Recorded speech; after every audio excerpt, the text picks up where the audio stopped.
আসসালামু আলাইকুম রাহমাতুল্লাহ। প্রিয় শিক্ষার্থী বন্ধুরা, আজকে আমরা পড়ব মাদ্দে মুত্তাসিল। তো চলো শুরু করা যাক।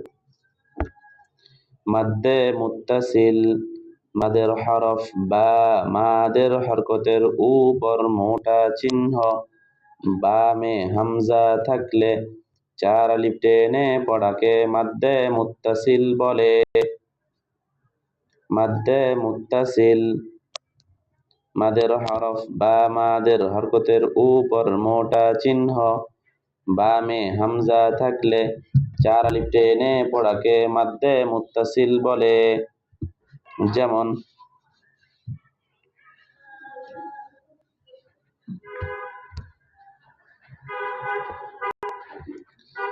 জিমে জবর বামে খালি আলিফ মাদের হরফের উপর মোটা চিহ্ন বামে হামজা মাদ্দে মুত্তাসিল চার আলিফ টেনে পড়তে হয়। যা হামজায় জবর হরকত আ যা আ। শিনে জবর বামে খালি আলিফ মাদের হরফের উপর মোটা চিহ্ন বামে হামজা মাদ্দে মুত্তাসিল চার আলিফ টেনে পড়তে হয়। শা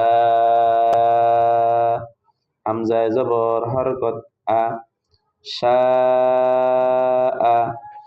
হামজায়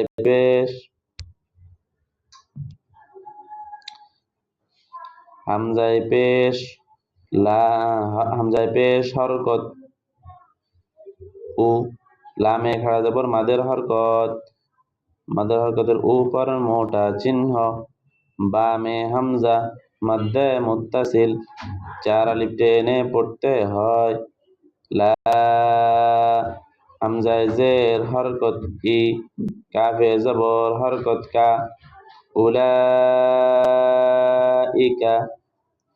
উলাইকা।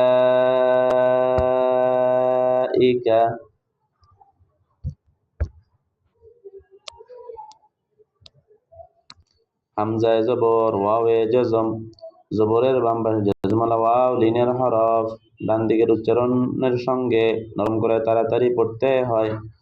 আউ লামে জের হরকত লি আউলি। ইয়ায়ে জবর বামে খালি আলিফ মাদের হরফের উপর মোটা চিহ্ন বামে হামজা মাদ্দে মুত্তাসিল চার আলিফ টেনে পড়তে হয়। ইয়া হামজায় জবর হরকত আ আউলিয়া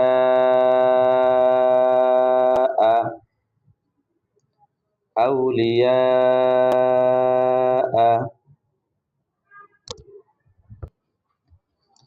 জা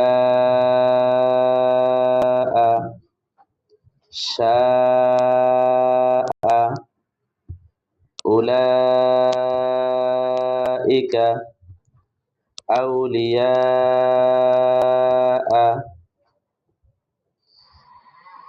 জা শা উলাইকা আউলিয়া।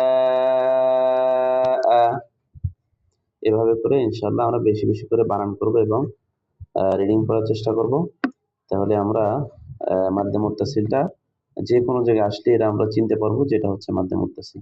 আজকে এ পর্যন্ত, ইনশাআল্লাহ দেখা হবে আগামী ক্লাসে।